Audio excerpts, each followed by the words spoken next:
The chamber was built to make species feel small. That was the point of it. The ceiling went so high that the upper third disappeared into shadow. The walls were pale stone, something quarried from a moon that nobody lived on anymore, and they curved inward at the top like two hands about to press together. 47 species could sit in this room at once. Every seat had a clear line to the speaking podium. The speaking podium had a clear line to every seat. It was meant to feel like the center of everything. Ambassador Lena Croft stood at the podium and felt nothing about the room. She was 51 years old. She had short gray hair that she cut herself.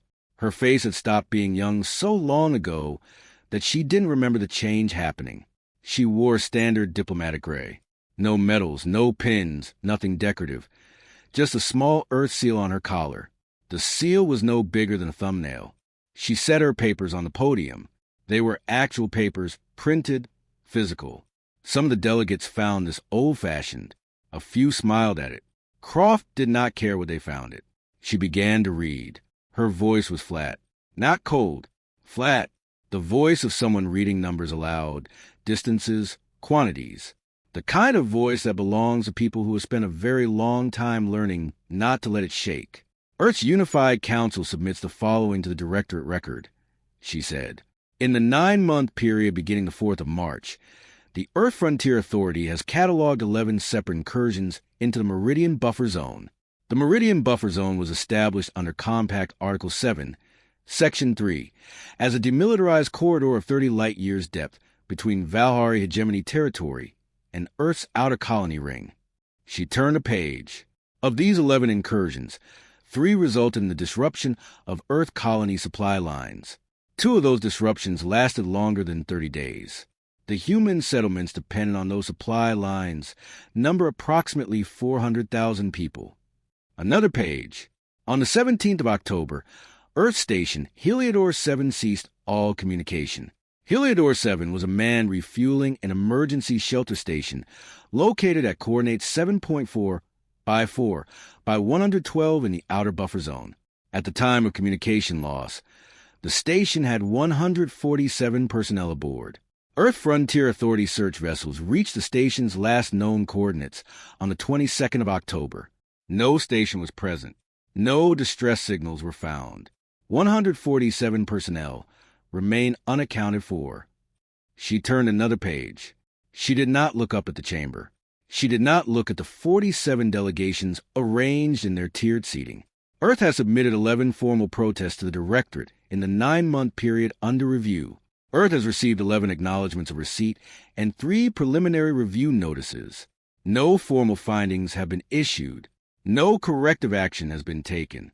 No explanation for the disappearance of Heliodor 7 has been provided. Another page. Earth has reached the threshold of formal response. She paused, not for effect. She was turning a page. If any vessel, fleet, installation, or proxy force acting in the interest of or under the authority of the Valhari hegemony crosses the meridian line again, Earth will act. Earth will not issue further warnings, file further protests, or seek further review. She turned the last page. Earth will act without additional communication. She set the papers down. That concludes Earth's formal statement. The complete documentation, 11 pages, including appendices, has been submitted to the Directorate record. She picked up her papers. She stepped back. The chamber was quiet for exactly as long as it took Counselor Thresh-Any to unfold himself from his seat. He was a Valhari senior delegate, which meant he was very old by most species standards and very tall by all of them, wrapped in something between a robe and a second skin that caught light and scattered in ways that made looking at him feel like looking at a window made of colored glass. He moved with the ease of someone who had been the most important being in every room he had entered for several decades and had stopped thinking about it. He stepped to the response podium. He smiled, or did the thing his face did that the translation system rendered as a smile, and he spoke for 22 minutes. He spoke about the long and complex history of Valhari, Earth relations, which he called a developing dialogue. He spoke about the importance of careful language in formal proceedings and how certain phrases in Earth's statement could be read as aggressive if taken without context. He spoke about the Directorate's established review process and the critical role it played in stopping misunderstandings from becoming incidents. He used the word charming to describe Earth's commitment to the formal record. He used the word understandable to describe Earth's concerns about Heliodor 7, which he called a regrettable and still being investigated navigational irregularity. He used the word proportional 11 times. He did not use the number 147. When he finished, several other delegations made small statements. A few expressed general sympathy for Earth's situation. Most expressed confidence in the Directorate's review process. The PR delegate, a small, quiet creature named Coordinator Chess, who sat on the far left of the third tier, made a note on his data pad and said nothing aloud. He was counting pages. Croft stood at the side of the chamber and watched Threshany return to his seat. She straightened the small earth seal on her collar. It had not moved. She straightened it anyway. Her fingers needed somewhere to go. Her aide, a young man named Sado, who had been with her for 2 years, appeared at her shoulder. "They'll put it to a committee vote," he said quietly. 90 days, probably. Do you want to stay for procedural vote? No. She walked toward the side exit. Her steps were even, not hurried, not slow, the walk of someone who has finished a task and is moving to the next one. Sado followed, out in the corridor. Pale stone again, the same quarried from nowhere stone lit with soft light designed to be comfortable for 47 different kinds of eyes. Croft stopped.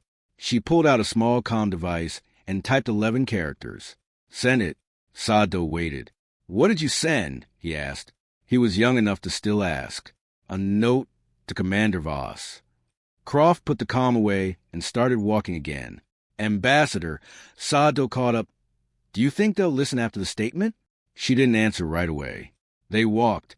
Their steps echoed past closed doors, past the quiet sound of other proceedings. Other species managing other problems in other rooms. "The statement isn't for them," she said. "Then who is it for?" "The record." They walked out of the Directorate building into the transit plaza, where the light was real, from an actual star filtered through the station's atmosphere, and Croft looked up at it for exactly 1 second. Then she looked at her schedule.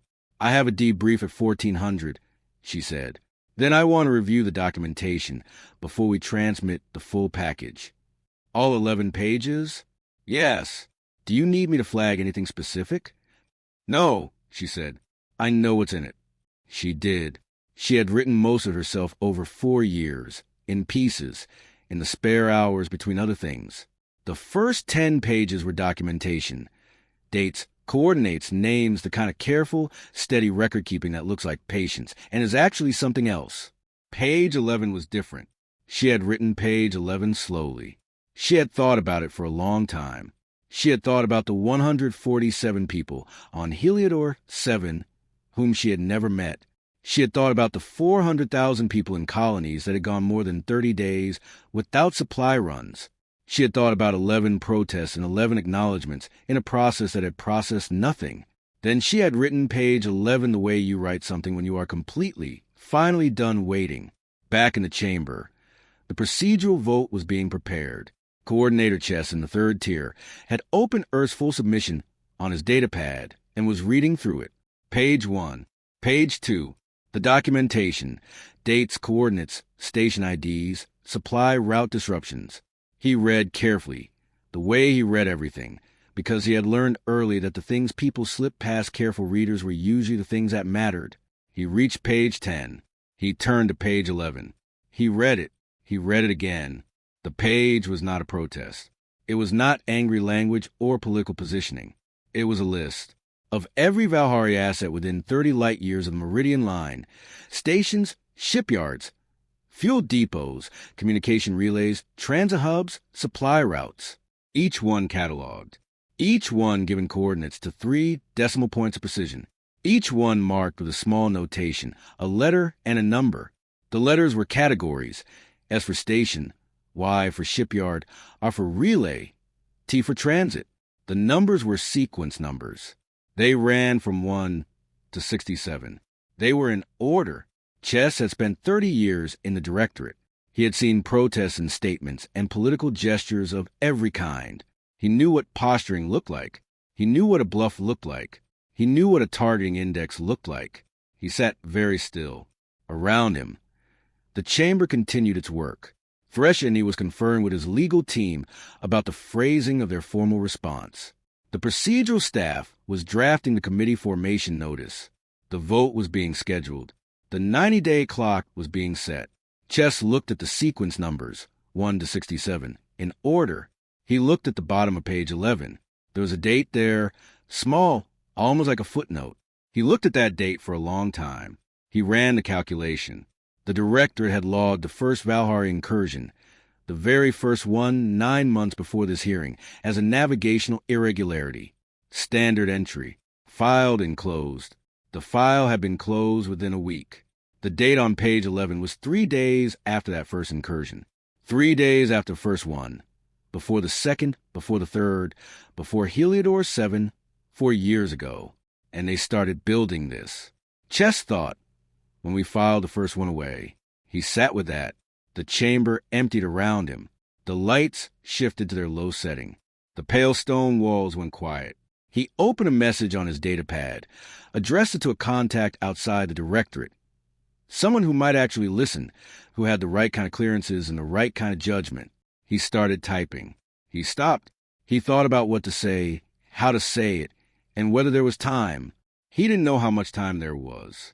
He looked at the sequence numbers one more time, 1 to 67, in order. He started typing faster. Commander A.R. Voss was 3 days from Earth at standard cruise when the comm alert came through. She was in her office, working through quarterly personnel assessments. 34 files, each one needing a read and a signature, the kind of work that had no drama in it, and needed doing anyway. She had a method. Read, sign stack, next. She worked through the stack the same way she worked through everything, steadily, without rushing, without stopping. The alert chimed. She picked up the comm. 11 characters. That was all. Clock started. She set the comm down. She picked up her stylus and went back to the personnel assessment she'd been reading. She finished it. She signed it. She put in the done stack. She picked up the next one. Outside her office viewport, stars moved past in the long, slow drift of cruise speed. The same stars as always. Nothing different about them. She worked through 4 more files. Then she set the stylus down. She opened her datapad and pulled up a file she had been building for 4 years. Not a protest file. Not a diplomatic file. A logistics file. The kind that has no official name. The kind you build in your own hours. In your own storage. The kind that is either the most important document you've ever made or proof that you spent 4 years on something that never happened. She read through the first section the way you check a calculation you already know is right. Not because you doubt it, but because the checking is part of the work. She closed the file. She opened a communication channel.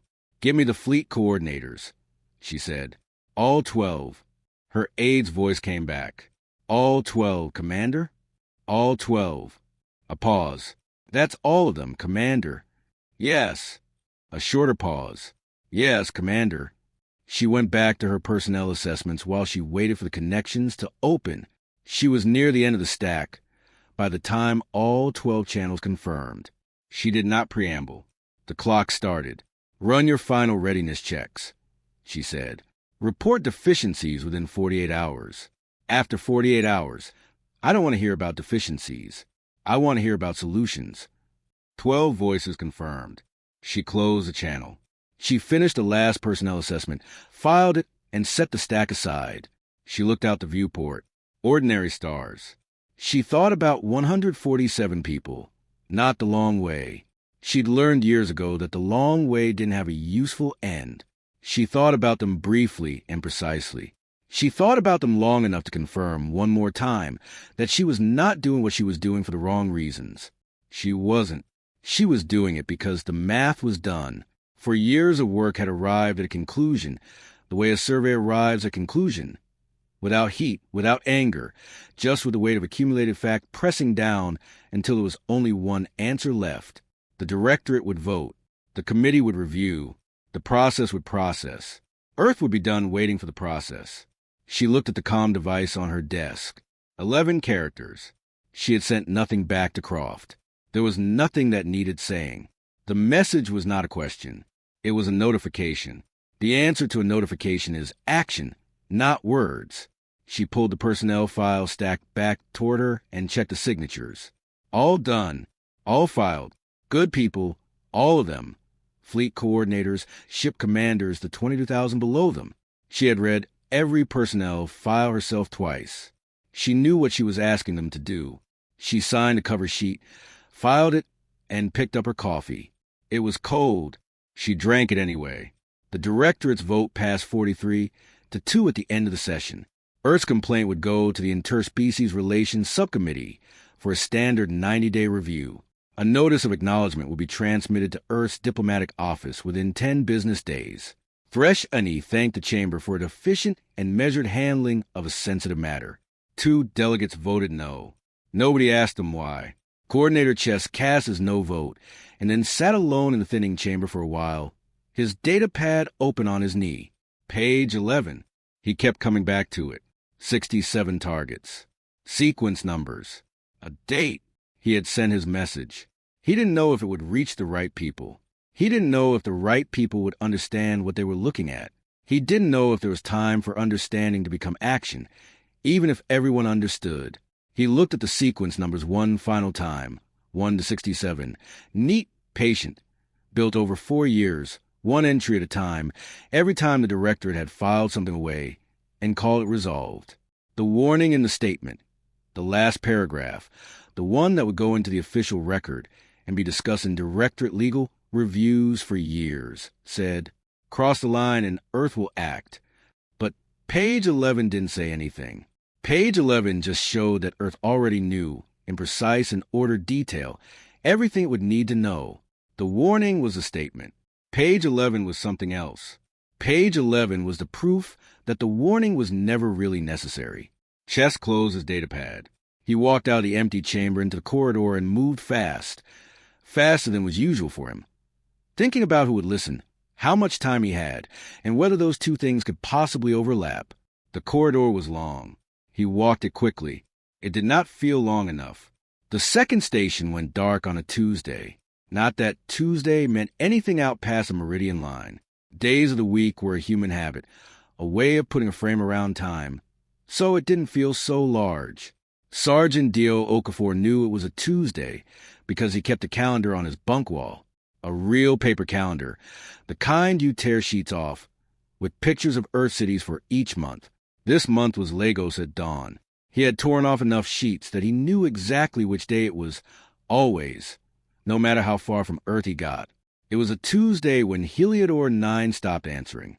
Dio was 3 days out on a resupply run, crammed into the cargo section of a frontier hauler with 6 other soldiers, and enough equipment to make the air smell like metal and old boots. They were not supposed to be combat soldiers on a resupply run. They were supposed to be cargo security, a standard precaution. 2 weeks out, 2 weeks back. Straightforward work that didn't ask much of anyone.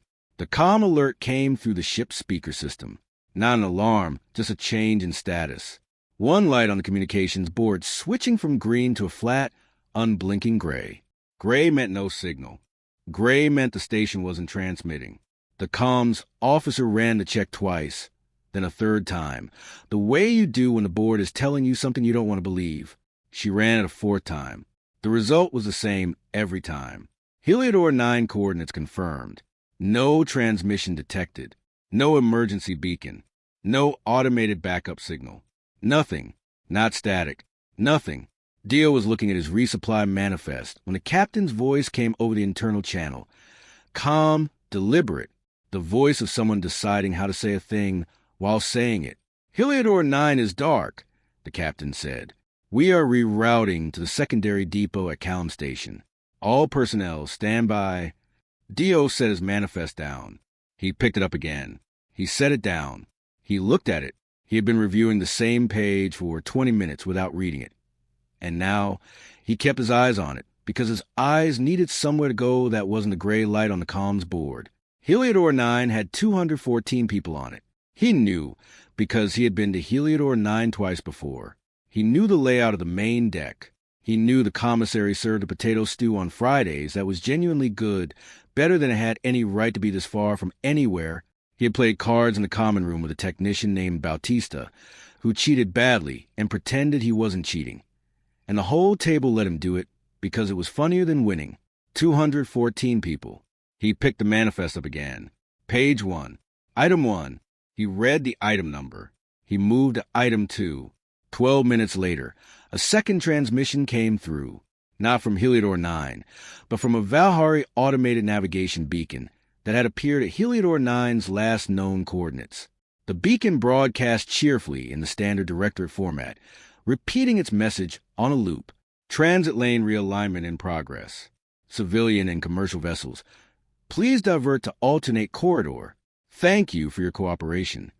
Dio read the beacon readout over the comms officer's shoulder. He looked at it for a long time. God, punish this, he said very quietly. Not to anyone in particular. Just something that needed to be said out loud, so the inside of his head didn't have to hold it alone. He went back to his bunk. He sat down. He looked at the calendar on his wall. Lagos at dawn. Orange light over the water. He'd never been to Lagos at dawn. He was born there, but he left young, and the dawn he remembered was gray and fast.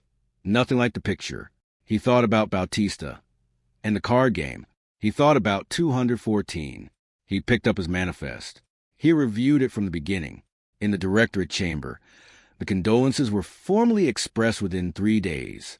Counselor Thresh-Any delivered them personally, which was considered a significant gesture. He expressed deep regret for the incident involving Heliodor 9. He used the word incident.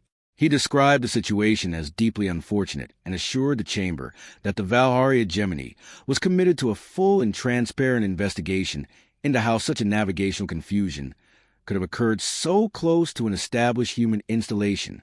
Navigational confusion. That was a phrase. The Heliodor 9 beacon, the one broadcasting its cheerful loop at the station's former coordinates, was not mentioned. A committee was formed to review the incident. It was added to the existing committee reviewing the 11 prior incursions. The combined committee would report findings within 90 days. Given the added complexity of the new incident, an extension to 120 days was considered and approved. Earth's seat in the chamber was empty. It had been empty since Croft's aide sent the rescheduling notice. A brief, professional message that Earth's diplomatic representation would be temporarily suspended pending internal review. No timeline given. No explanation beyond the word internal. The empty seat was in the third row, second from the left, a standard diplomatic chair, with the Earth seal embossed on its back. Some of the delegates glanced at it during the session. Most did not. Thresh-Any did not glance at it. Coordinator Chess looked at it for a long time. He had sent 2 messages in the 2 weeks since the first hearing, 2 follow-ups. He had received 1 acknowledgement and 1 automated processing notice. His concern had been noted. It had been filed alongside a number of concerns raised during the review period. He looked at the empty seat. He thought about page 11. He thought about the date at the bottom of page 11 and what that date meant, and whether the people in this chamber understood that the date was not a coincidence. The committee chair was speaking about timelines. Chess opened his datapad. He read page 11 again. He had read it many times by now. He knew it by memory. He read it anyway, because reading it felt like the only useful thing he could do in a chamber full of people who hadn't read it. 67 targets, in order, a date 3 days after the first incursion. And now Heliodor 9 was gone, and Heliodor 7 before it. And the Valhari beacon was singing its loop at the empty coordinates. And Earth's chair was empty, and the committee was talking about 120 days. Chess closed his datapad. He said nothing. What was there to say, and to whom, and would it matter? He looked at the empty chair one more time. Then he looked at the door. Commander A.R. Voss was in the shipyard when she heard about Heliodor 9, Titan Yards, Orbital Ring 3. She had been there for 4 days, walking hull inspections on ships that had been in preparation for a long time, long enough that the yard workers knew her by face, knew not to offer small talk, knew to just answer questions directly and let her keep moving. The yard smelled like fabrication, hot metal and sealing compound, and the particular sharpness of new systems being run through test cycles. Voss had always liked the smell. It was the smell of things being made ready. She was on the 9th hull when her comm chimed. She read the message, put the comm away, and kept walking. The 9th hull was a mid-range carrier, Not the largest in the yard, not the most complex, but solid and deep-hulled in a way that Voss appreciated. She ran her hand along the plating as she walked. The metal was warm from the fabrication process. She pulled her hand back. Her aide, Lieutenant Chun, was trailing at a respectful distance with a tablet full of inspection notes. Chun had been working for Voss for 8 months. She had learned in those 8 months that Voss did not narrate her thinking, that questions were answered but not invited, and that the absence of a reaction was itself a kind of reaction, and usually the most significant one. Voss stopped at the bow section and looked up at the curve of the hull. Chun waited. "Are they fueled?" Voss said. Chun checked her tablet. "All 12, Commander. Final fuel loads completed yesterday. Munitions, full inventory confirmed on 11. The 12th is at 94%. A loading arm issue. When? 18 hours. Good." Voss turned and walked back the way she'd come. Chun kept up. "Commander, regarding the incident at Heliodor 9, I read it. Do you want to amend the timeline?" "No." Chun made a note, or pretended to, because there was nothing to note. She had learned that too. Sometimes you hold your tablet and pretend to write, because it gives the silence somewhere to go. They walked the rest of the inspection in quiet. At the end of the whole walkway, Voss stopped and looked back at the line of ships. 12 carriers in orbital ring 3. She could see 8 of them from where she stood, massive silhouettes against the yard's work lighting. Each one dark and still and complete. She had been thinking about this fleet for 4 years. Not imagining it, planning it. There is a difference. Imagination is what you do when you're not sure something will happen. Planning is what you do when you've decided. She had decided 4 years ago, 3 days after the first incursion.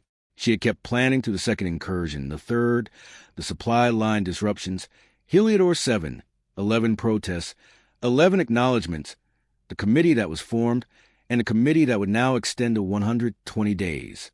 She had planned through all of it, and now Heliodor 9 was gone, and the beacon was singing and the committee was extending. And the Valhari hegemony had looked at 11 incursions with no consequence and decided that 11 was not a number that meant anything in particular. They had done it again because nothing happened the first time. That was the whole of it, really. Not malice, not strategy. Just the simple logic of a thing that had no cost. Voss had spent 4 years making sure the cost existed. She looked at the 8 visible ships. Then she walked to her shuttle and went back to the command vessel. She had work to do, and the work had been waiting patiently, and it was almost time to stop waiting. In the outer colonies, the news of Heliodor 9 traveled slower than it did in the Directorate chamber. It reached the colony on Riva 3-4 days after the station went dark.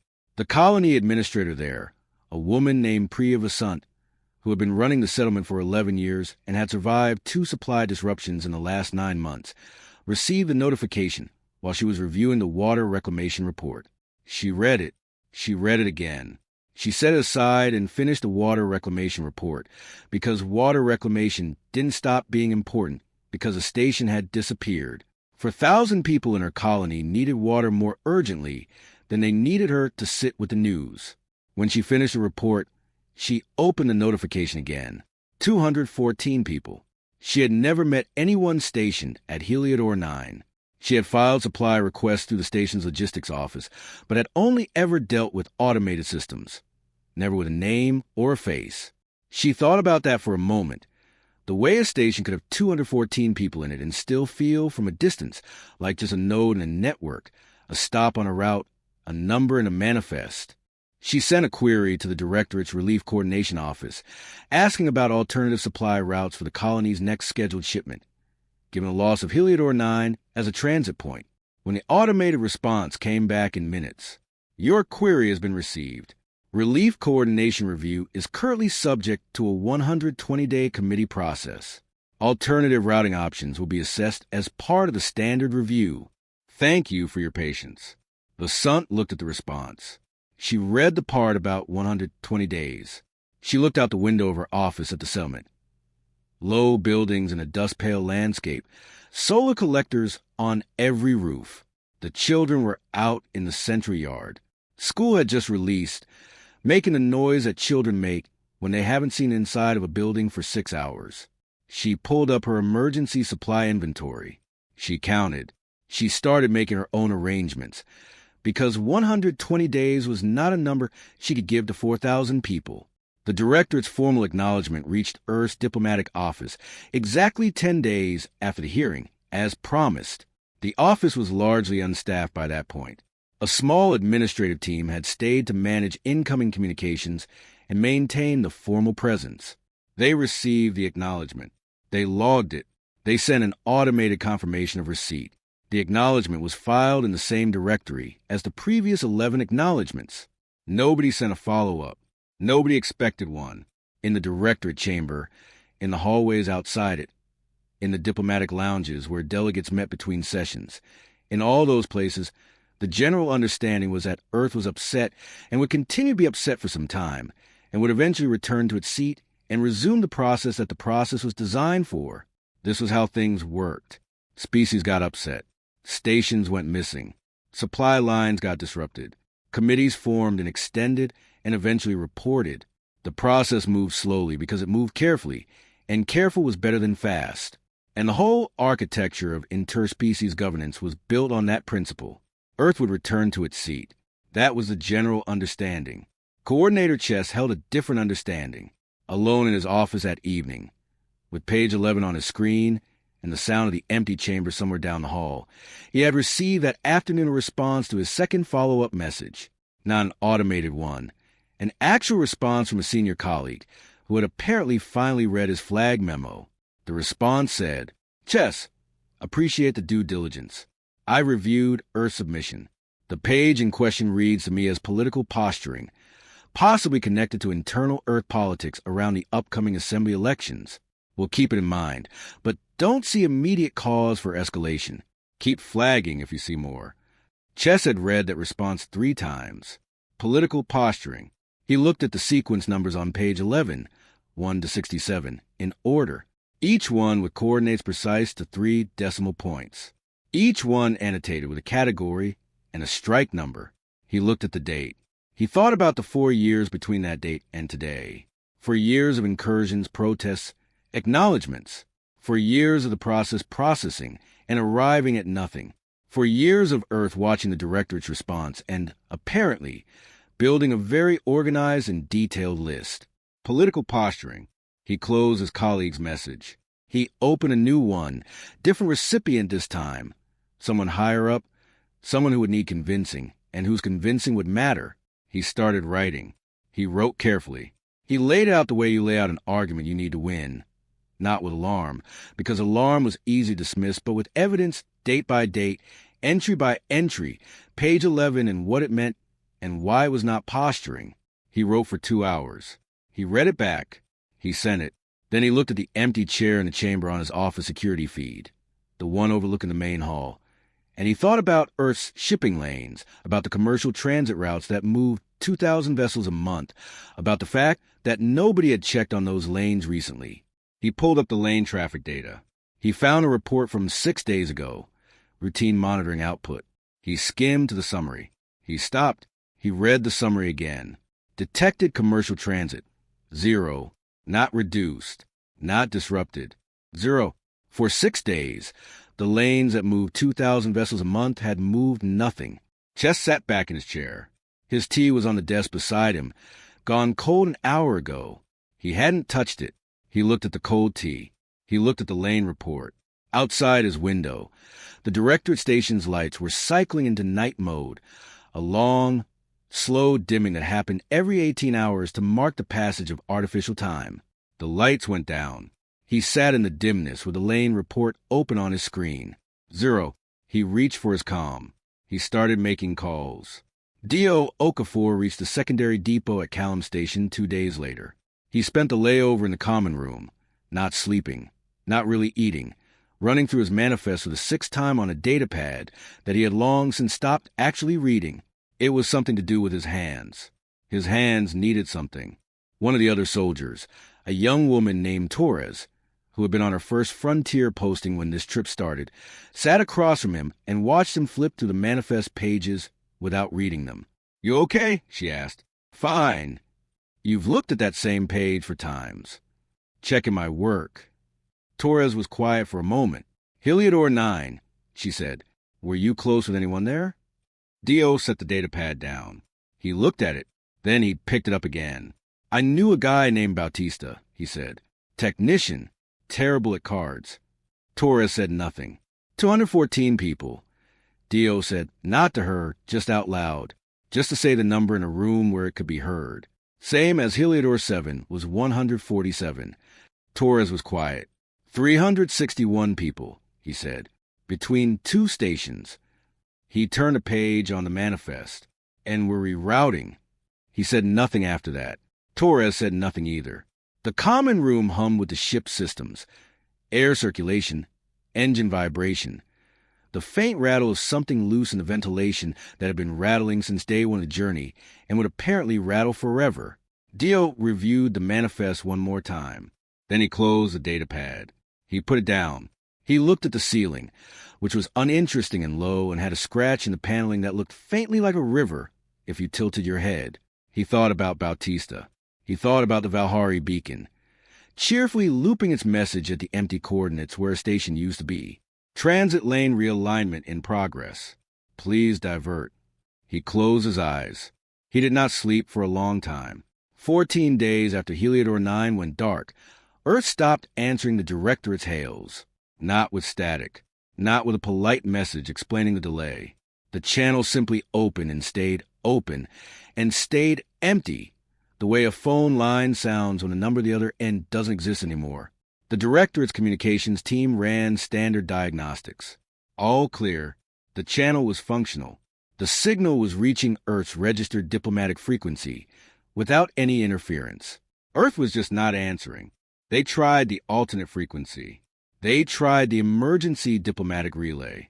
They tried the commercial broadcast band, which was irregular but technically permitted under Compact Article 18, Section 2. They tried 3 more times over 6 hours. Nothing. The communications team filed a connectivity report and sent it up the chain. The chain was long. By the time it reached someone who would do anything about it, 2 more days had passed. The Interspecies Relations Office drafted a formal inquiry. They sent it through 3 channels simultaneously: the primary diplomatic frequency, the relay, and a direct text protocol transmission that required no voice connection to receive. They requested confirmation of receipt within 48 hours. No confirmation came. Thresh Ani, informed of the development over his morning briefing, was not particularly concerned. He stirred his tea and told his aide that humans had a documented history of communication withdrawal during diplomatic disputes. He had seen it before. A sulk, he called it, with a particular fondness of someone describing a child's behavior they found charming in spite of themselves. They'll be back, he said. His aide made a note. Coordinator Chess, informed of the same development through a different chain, sat very still for a long time. He pulled up the shipping lane report he had flagged 2 weeks ago. Still 0. Not 0 as in a slow day. 0 as in a number that had not moved. 23 days of monitoring. 0 commercial transit across Earth's outer lane network. He pulled up a secondary monitoring report. Beacon traffic from civilian vessels in the middle lane corridor, the one that ran between Earth's colony ring and the main Directorate transit hubs. Normally, that corridor showed 400 to 600 beacon pings per day. The last log ping was 19 days old. He looked at both reports side by side. No diplomatic communication. No commercial traffic. No civilian beacon pings. Earth had not gone quiet. Earth had gone empty. There is a difference. Quiet means someone is there and not talking. Empty means nobody is in the place you're looking at. He filed an urgent request for a long-range sensor sweep of Earth's orbital space.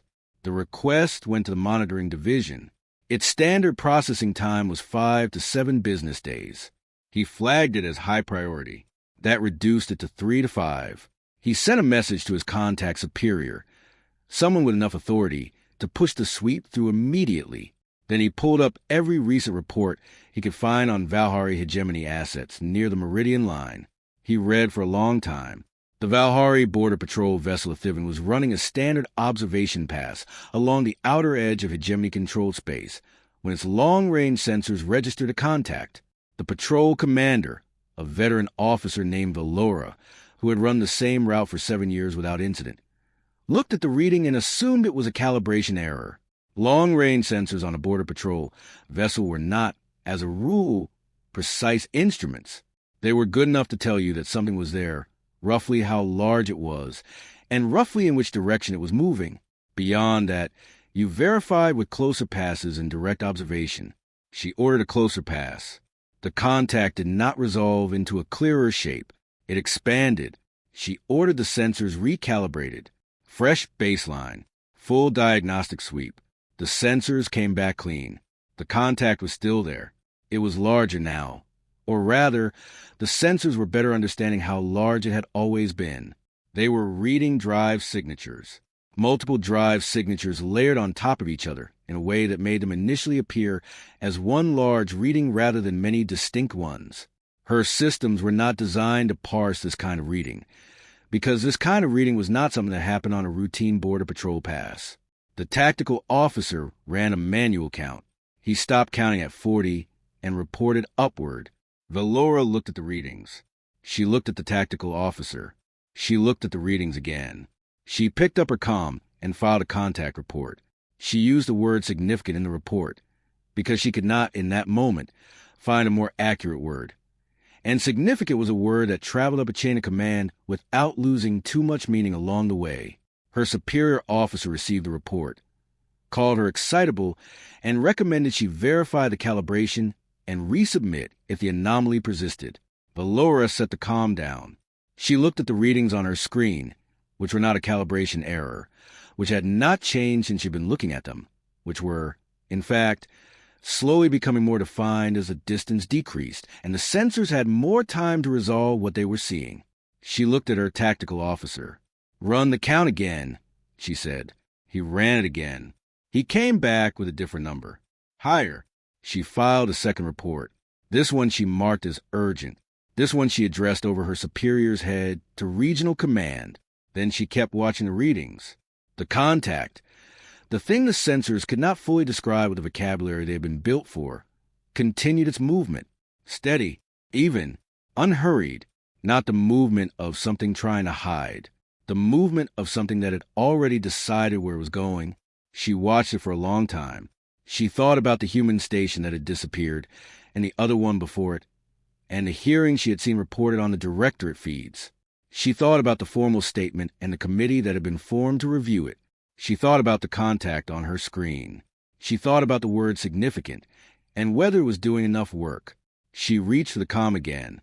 The long-range sensor sweep that Coordinator Chess requested came back in 2 days, a record for the monitoring division, because someone above Chess had finally read his messages and understood enough to apply the right kind of pressure. Chess read the report in his office with the door closed. Earth's orbital space showed no commercial vessels, no civilian traffic, no freight haulers, no colony supply ships, no passenger transports. Gone.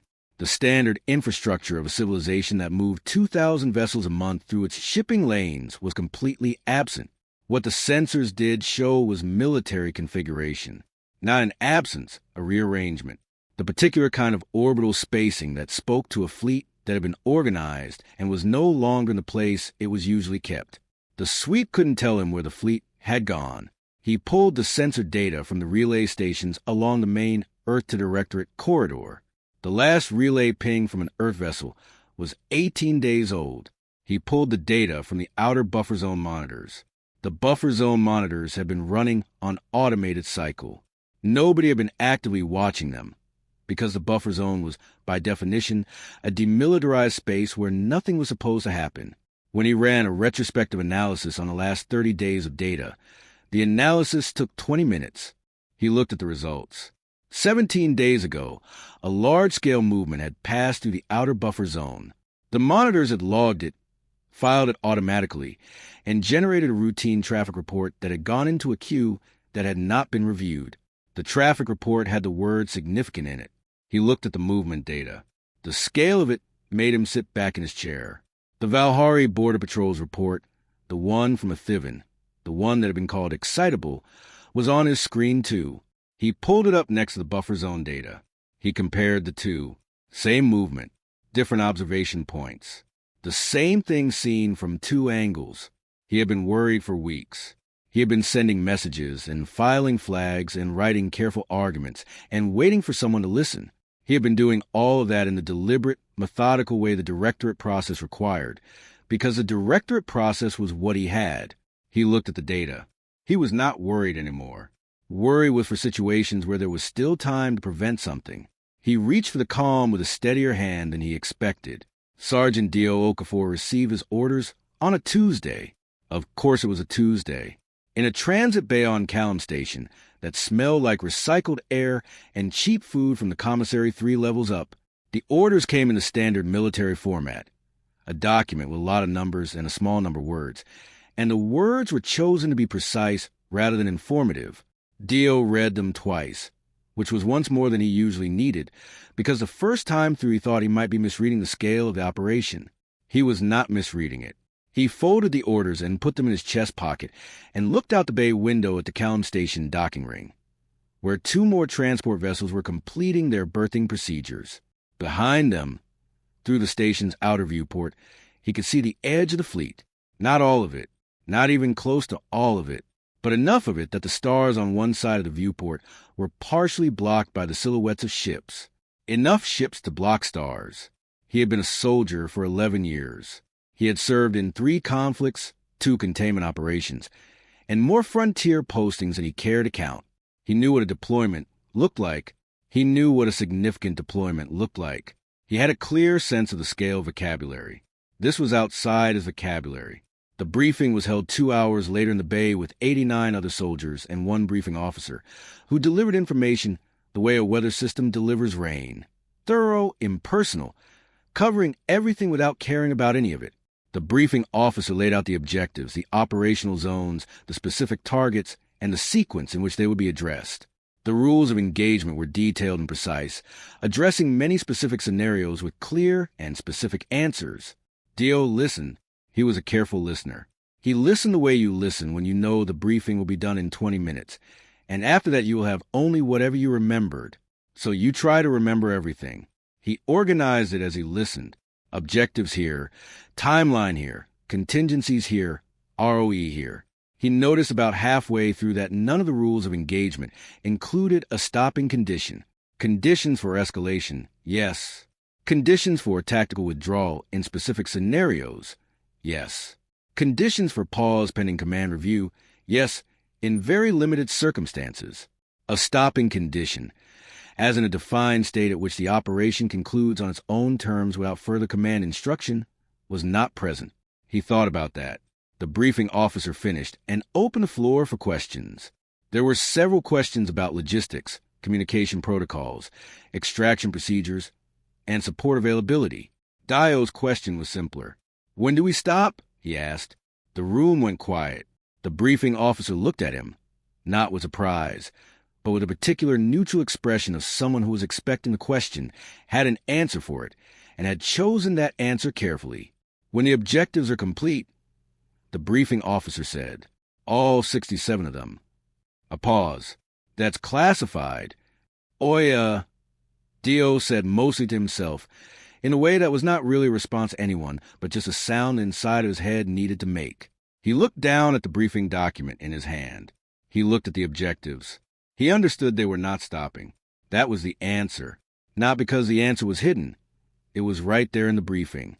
In the absence of a stopping condition, the Directorate would send an envoy, would send 2, would send formal cease and desist orders and legal notices and compact article violations. All of that would happen, and Earth would keep going, not out of rage, not because anyone had lost their mind, but because 4 years ago someone had made a calculation, and the calculation had been double-checked and revised and checked again over 4 years. And the answer at the end of it was a number from 1 to 67 in order. And the only way the calculation was complete was when the list was done. Dio looked at the other soldiers in the bay, 89 of them, most of them younger than him, a few older. All of them were looking at their briefing documents with the specific expression of people processing something larger than they expected. He thought about Bautista. He thought about 214. He thought about 361. which was Heliodor 7 plus Heliodor 9, and about the 400,000 people in the colonies who had gone 30 days without supply runs, and about the 4-year-old date at the bottom of page 11, and about the empty chair in the Directorate chamber. He looked at the objectives list. He folded his briefing document and put it away. "Oh yeah," he said. "Let's get ready then." Commander Voss was in the officers' mess eating dinner when the fleet crossed the meridian line. She had eaten the officers' mess every night since the operation began. Not in her office, not at her desk, but in the mess, at the same small table in the far corner, alone. The mess was quiet at that hour. Most of the senior officers ate earlier. One of the few who came in at this time saw Voss at her corner table and understood, without being told, that the table was not an invitation. She ate the same meal she always ate on operations. Not by design. It was just what she ordered because she had never put much thought into what she ate, and food was not something she needed to be interesting right now. Protein ration, black coffee from the machine on the east wall, which produced coffee that was technically coffee in the same way that recycled air is technically air. A bent spoon she had been using for 6 years. Bent at some point she couldn't remember anymore, that she kept because replacing it had never risen to the level of a priority. The food was not good. She ate it outside the viewport beside her table. The stars moved in a long, slow drift of cruise speed. Ordinary stars, kind of same stars, slightly rearranged in meaning. Her data pad was on the table next to the tray. It showed the fleet formation in a live display.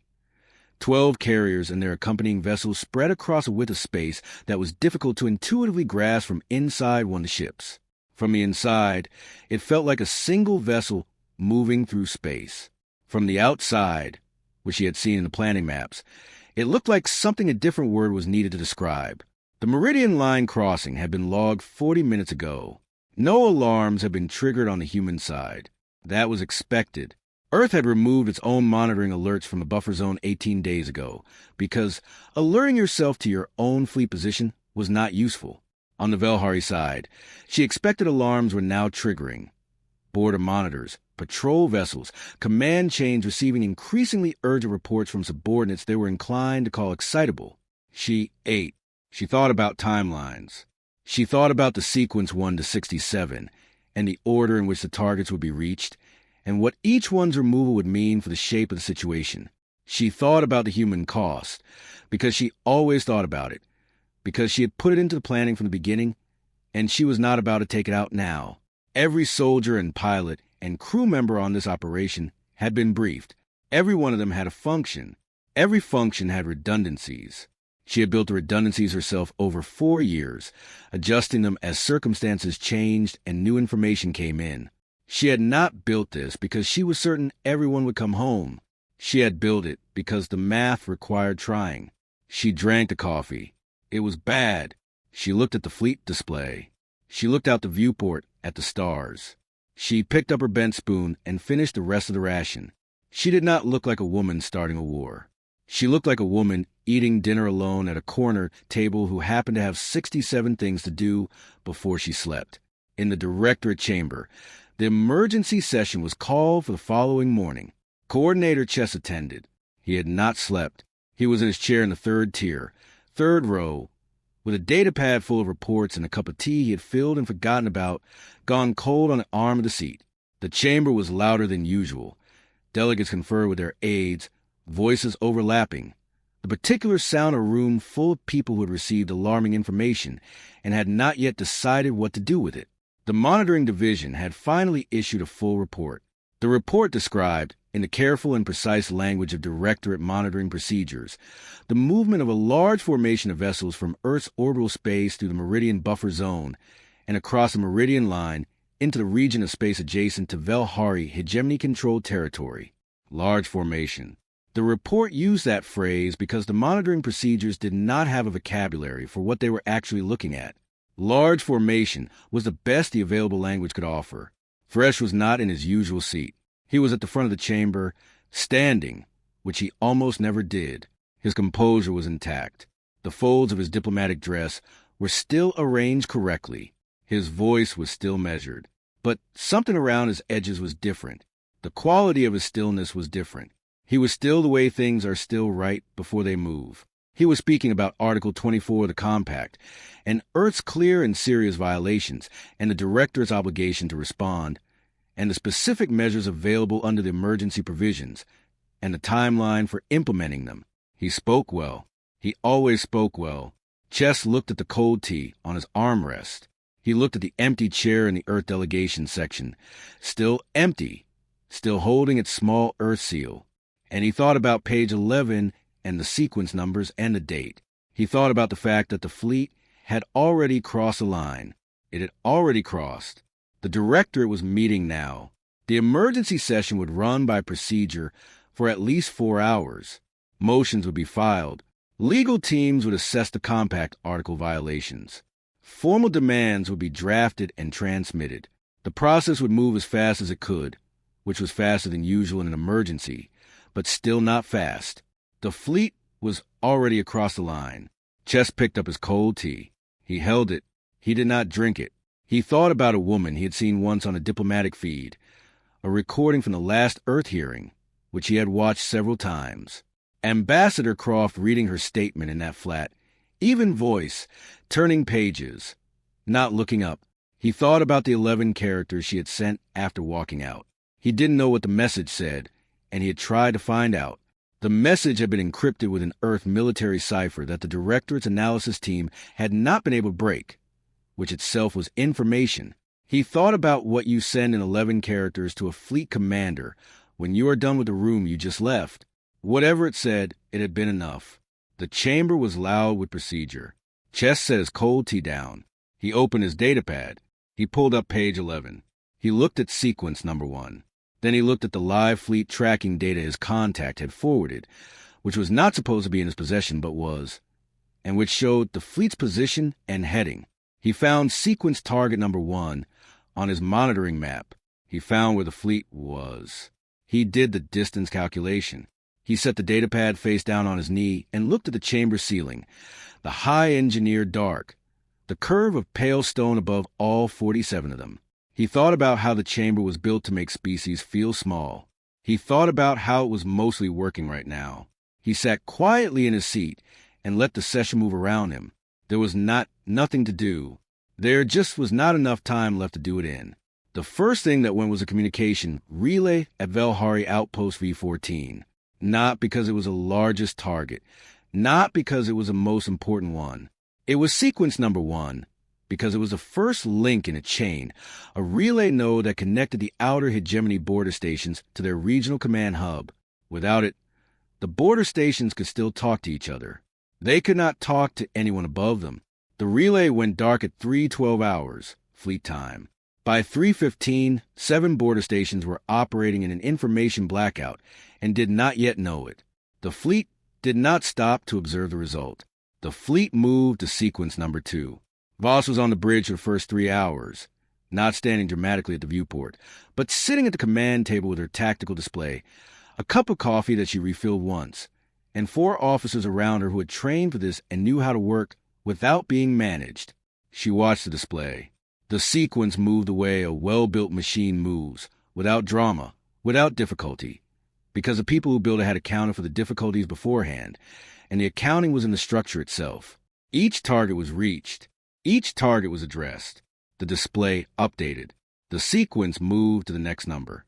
At 3:47, the first Velhari response force came out of the border station at V9, a small patrol wing, 8 vessels moving toward the fleet's reported position. The position they were moving toward was where the fleet had been 40 minutes ago. Based on the last information they had before V14 went dark, the patrol wing was intercepted 30 minutes later, not by the fleet's main formation, but by one of the escort wings that had been positioned for exactly this. The engagement was brief. It was also not lethal. Voss had put that into the ROE deliberately, because the ROE had to make room for what comes after. Dead patrol crews become martyrs.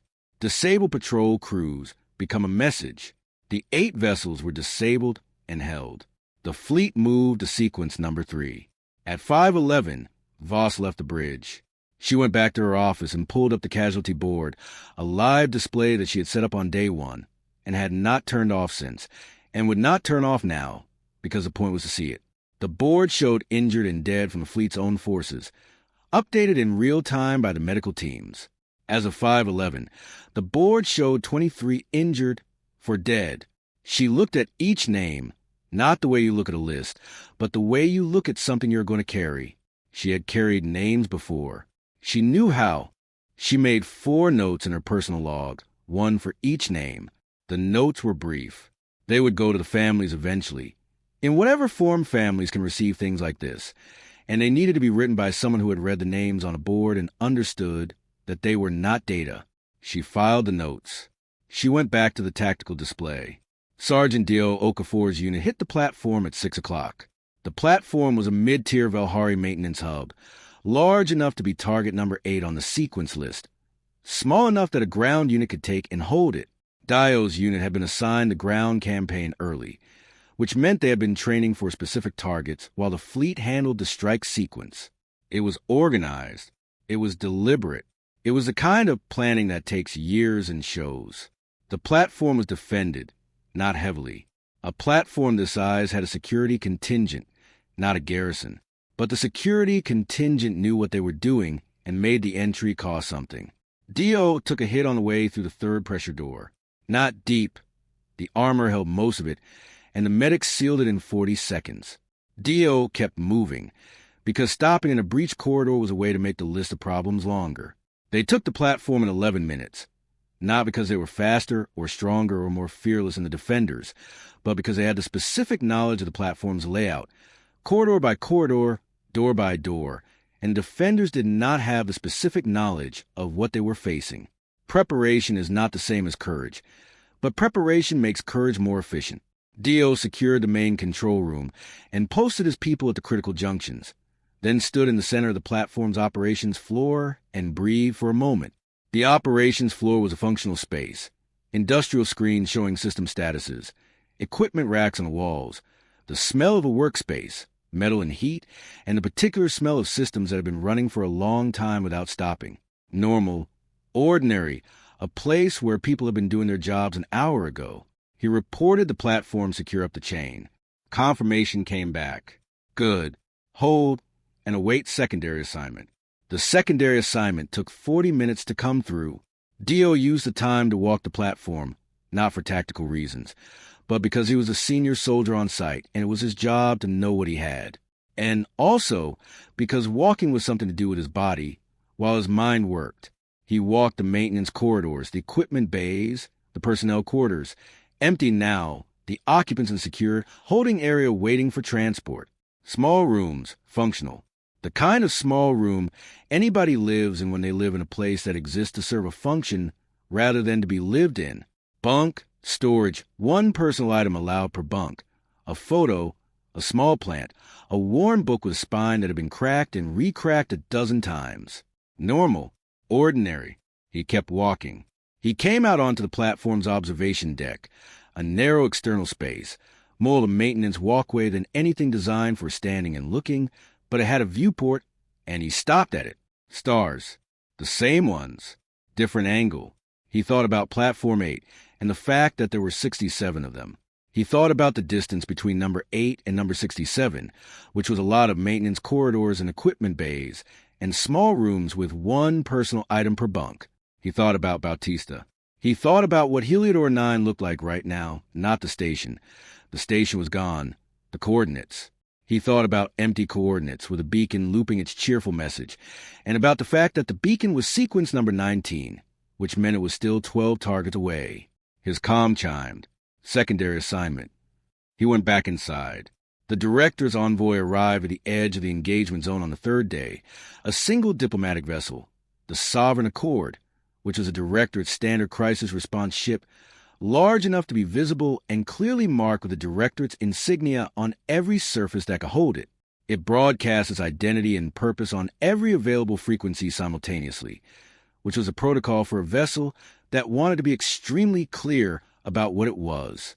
It was met by 2 human escort vessels. The escorts were polite. They matched the Sovereign Accord speed. They communicated through a professional and courteous human officer who introduced himself by name and rank and acknowledged the envoy's status and purpose without any hostility. He then explained that the Sovereign Accord was being requested to hold its current position until the operation was complete. The envoy's commander asked what timeline that involved. The human officer said he didn't have that information. The envoy's commander asked to speak to Commander Voss. The human officer said he would pass the request forward. The request was passed forward. Voss, at the time, was reviewing the casualty board and updating her log. She received the request from the Sovereign Accord and set aside in the priority queue between two other items that needed her attention. Not because the envoy didn't matter, but because the envoy's presence was already accounted for in the planning, and the planning's response to was the two escort vessels and professional, courteous officer, and that response was already executing correctly.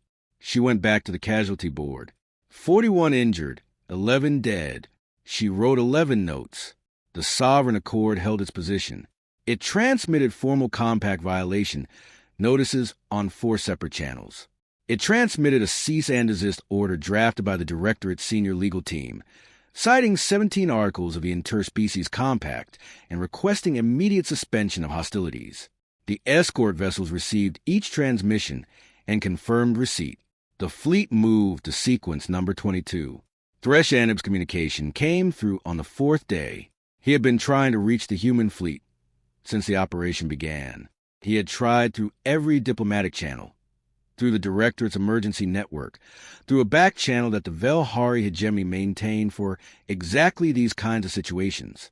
He had tried through the monitoring relay stations. He had tried through the Sovereign Accord. On the 4th day, one message got through. He did not know why that one made it when the others hadn't. Perhaps a brief gap in the communication management the fleet was running. Perhaps it was allowed through deliberately. He would never know.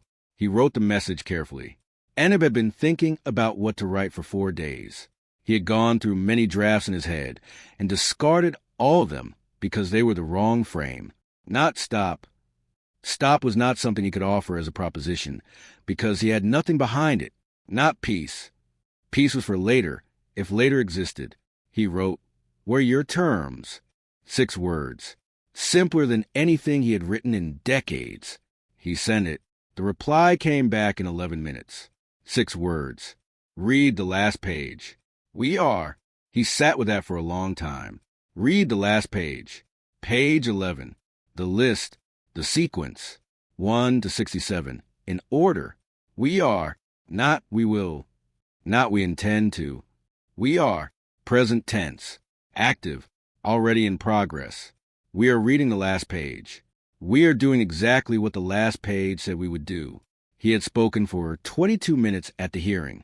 He had said many things about dialogue and proportionality and process and the importance of restraint. 6 words. He set the communication down. He looked at his diplomatic desk. The tidy stacks of documents. The formal seal of the Velhari hegemony. The 2-decade accumulation of a career spent making large things manageable through language. He thought about the fact that he had called the human statement charming. He sat for a while. Then he began drafting a different kind of message, addressed not to human fleet, but to the hegemony's own command, because there were still 23 targets on the list. And the hegemony's command needed to understand something. He was only now formulating clearly enough to write. The understanding was this. The humans were not punishing the hegemony. They were not expressing anger or demanding recognition. They were completing a calculation. The calculation had been started 4 years ago and had been running patiently through 11 incursions and 2 stations and 11 protests in 2 committees and 120 days of review. The calculation was finishing now. If the hegemony wanted the calculation to end before it reached 67, it needed to understand that no amount of diplomatic language would interrupt the math, because the math was not diplomatic. The math was the thing that existed underneath diplomacy, the thing diplomacy was supposed to prevent from having to be used. They had not prevented it. The message he needed to send was this. The process is over. What comes after the process is what you're looking at now. Respond accordingly. He wrote it in formal Velhari diplomatic language, which required 47 words to express what it just said in 32. He sent it. He hoped it was not too late for it to mean something. On the 6th day, D.O. Okafor's unit was reassigned to a different kind of target, not a maintenance hub, not a relay station, or a supply depot. This target was a set of coordinates that had no beacon, no automated signal, no cheerful broadcast, just coordinates. And what was at those coordinates was what used to be Heliodor 7. Dio received the assignment and looked at the coordinates in the briefing for a long time. He knew those coordinates. He knew them because he had looked them up after Heliodor 7 went dark, and then looked at them again after Heliodor 9 went dark, the way you keep checking a wound to see if it's closed. He assembled his unit and ran the standard pre-op brief, answered questions, checked equipment, and did all the things that are required before an operation. He did them efficiently and without visible difficulty. Torres caught him before they loaded into the transit vehicle. "You okay?" she asked. "Fine." Same face as last time you said that. He looked at her. She was young. She had that specific quality of young soldiers who are smart enough to have figured out what they've gotten into and are not sure yet what to do with knowing it. "We're going to the Heliodor 7 site," he said. Torres took a moment. "Oh, yeah. Is it?" She stopped, then started again. "What will be there?" "Wreckage, probably. Whatever's left." He picked up his kit bag. "That's why we're going." She didn't ask more. She was learning. The transit was 40 minutes. Dio spent the way he spent most transits, going through the briefing doc, which he had already memorized, because going through it was something to do with his hands. That also meant he didn't have to make conversation. They secured the wreckage site in 6 minutes. No resistance. The site was not defended because there was nothing left there that needed defending. Just the scattered remnants of a structure that had been large and was no longer floating in the slow drift of orbital mechanics, going wherever physics was taking it. Dio walked the wreckage. It was not a walk you could take quickly. The gravity was uneven. The footing was wrong, and the debris was distributed in a pattern that required attention. He moved carefully, methodically, the way you move through any difficult space, with his eyes ahead and his body following and his mind keeping the map. His unit moved with him, spreading out in the standard search pattern. They were looking for anything that could be identified, anything that could be documented, anything that could go into a report and eventually find its way to someone who needed to know it was found. Dio came to a section of the wreckage that had been part of the station's main deck. He could tell by the grade of the paneling, which was civilian spec, not structural. Normal, ordinary, a place where people had been doing their jobs an hour ago. He moved through it carefully.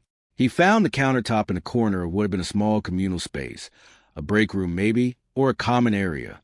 The surface had warped in the station's destruction, but had stayed in one piece, anchored to a section of wall that had somehow survived in a recognizable shape. On the countertop was a coffee mug, half melted. The handle was gone. The body of it was still cup-shaped enough to identify as a cup, but wrong. Softened, leaning slightly, the glaze cracked in patterns that showed where the heat had been most intense. Still sitting there on the countertop, like someone had set it down and gone to answer something and would be back in a minute. Dio stopped. He looked at the mug.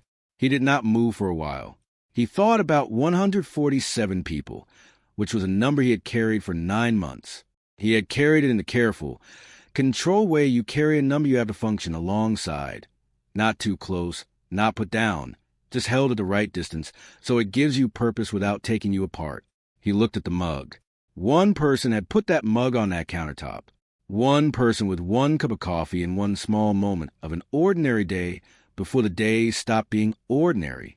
And the mug was still there because the physics of what happened had, in its indifference, allowed a half-melted cup to sit on a warped countertop, while a station and its people were simply gone. He stood there for exactly as long as he could afford to. Then he said, 147 people, out loud. Not to anyone.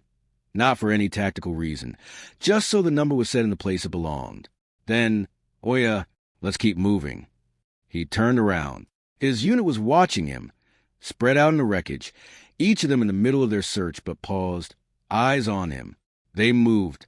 Voss updated the casualty board at the end of each day. Not automatically. The board updated itself. She read it at the end of each day, because the reading was her job, and she had decided that at the beginning and was not going to undecide it. Now, day 7, 61 injured, 23 dead. She wrote 23 notes.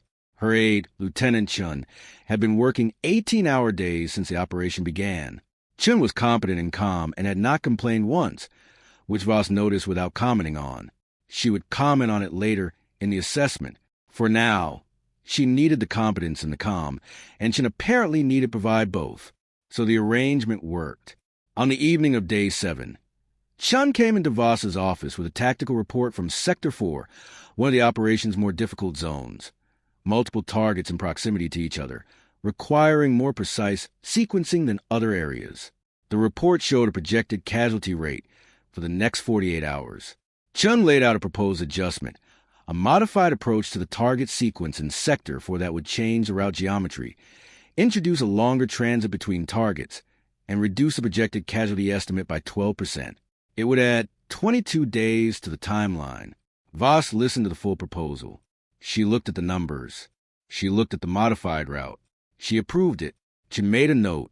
Then she paused, which was unusual. "Commander," she said, "if I may." Voss looked at her. 22 days is significant. The Directorate escalation timeline. I know the timeline. The envoy has been in a holding pattern for 7 days. They will push the legal framework harder if we extend. I know. Chun stopped. Voss looked at the casualty projection, looked at the 12%, looked at the 22 days. 22 days is not more important than 12%, she said. Chun wrote it down. Not because it needed writing down, but because she needed something to do with her hands in the moment of understanding that what Voss had just said was not a calculation. It was a principle, and the principle had been in the planning from the beginning. Underneath all the math, load-bearing and quiet. We will not buy speed with the people who are doing this. Chun filed a modified route. The sequence adjusted. The fleet moved accordingly. The Directorate's second envoy arrived on Day 9. This one brought 2 additional legal vessels and a formal representative of the Velhari hegemony, who had been invited specifically because the Directorate's legal team had determined that having the aggrieved party present at the cease and desist would add weight to the formal demand. They were all met by the same 2 escort vessels, the same professional and courteous human officer, who explained again that the fleet was in the middle of an operation, who said again that he would pass requests forward. The hegemony representative asked to understand the terms under which Earth would halt the operation. The human officer said, "I'll pass that forward, sir." He passed it forward. Voss received a message while she was reviewing the Sector 4 route adjustment with her tactical team. She read it. She thought about it for the length of time it takes to decide something you already decided a long time ago. She sent back 6 words. "We stop when the last page is done." By Day 14, the fleet had reached sequence number 44. Dio's unit had taken 4 more platforms and a mid-tier station. He had 41 soldiers. He had started with 89. The others were not dead. They were injured, reassigned, rerouted to secondary units. The unit was smaller because the unit's job was smaller now. The big platforms were behind them. The remaining assignments were specific and contained, and you needed fewer people to do a specific and contained job correctly than you needed to do a large one. He sat in the transit bay between assignments with the remaining 41 and held the manifest for the current assignment. He had stopped reading the manifest the way he used to read it, cover to cover, all the way through for completeness. Now he read only the current page, the current assignment, the next thing, the next thing. That was how you got through something that was very large without losing your footing. You made the large thing into the next thing, and you did the next thing, and then the next thing became a different next thing, and you did that one. Torres sat across from him. She was reading her own briefing. She had stopped looking to him for reassurance, which meant she had found her footing on her own. He noted this the way he noted things that mattered and filed it for later. 44 down, she said without looking up. 23 to go. How are you doing? Fine. She looked up this time. Same face again, she said. He met her eyes. He thought about Bautista. He thought about the mug on the countertop. He thought about the 11 dead from his own fleet, which was a number he also carried alongside 147 and 214. I'm doing the next thing, he said. Torres looked at him for a moment. Yeah, she said. Me too. She went back to her briefing. Dio looked at the manifest. The current assignment was sequence number 45. He read the page. He got ready. Sequence number 67 was a small thing, not in location. It was a significant transit hub. The kind of installation that moved a lot of traffic and coordinated a lot of schedules and had a large staff and a complex internal structure. It was significant by any practical measure, but it was the last one. And because it was the last one, it had a weight that had nothing to do with its size. Every step of the sequence had been pointing toward it for 36 days. Every target before it had made the next one possible. And the one after that, all the way down the chain until there was no more chain. 67 had been sitting at the end of the list since the list was written, patient, numbered, waiting. The fleet reached it on a Tuesday, not because anybody planned it that way, but because that was how the days fell. The operation that cleared sequence number 67 was clean and quick and not dramatic. Most operations, when they are well planned, are not dramatic. Drama is what happens when preparation is missing. The preparation for this was not missing. The operation ran. It completed. The tactical display updated for the last time. 67 of 67 complete. Voss was on the bridge. She watched the update come through. She looked at it for a moment. The number on the screen, the small final change from 66 to 67, which was a small change that was not small in what it meant. She looked at it for a moment. Then she said, "Begin withdrawal sequence. Standard order." Her bridge crew acknowledged. The fleet began to move. The withdrawal looked to outside observers like the arrival had looked, organized, deliberate, unhurried. The same precision in reverse. Units pulling back in sequence. Escort vessels repositioning. The formation consolidating as the operation's outer edges retracted toward the core. It was not a retreat. A retreat is what happens when you leave because you have to. This was something else. A leaving because the thing you came to do was done, and staying past done would be a choice without a purpose. The Sovereign Accord and its 2 accompanying legal vessels had been in a holding pattern for 36 days. The Velhari hegemony representative had been in a holding pattern for 27 of those days. The human officer who had been communicating with them had been professionally courteous for every one of those days and had passed forward every request and had never once said anything that was not true. When the withdrawal began, the holding pattern released. The Sovereign Accord's commander reached the human officer immediately. "Is the operation concluded?" she asked. "Yes, Commander. We are authorized to proceed into the operational zone for assessment."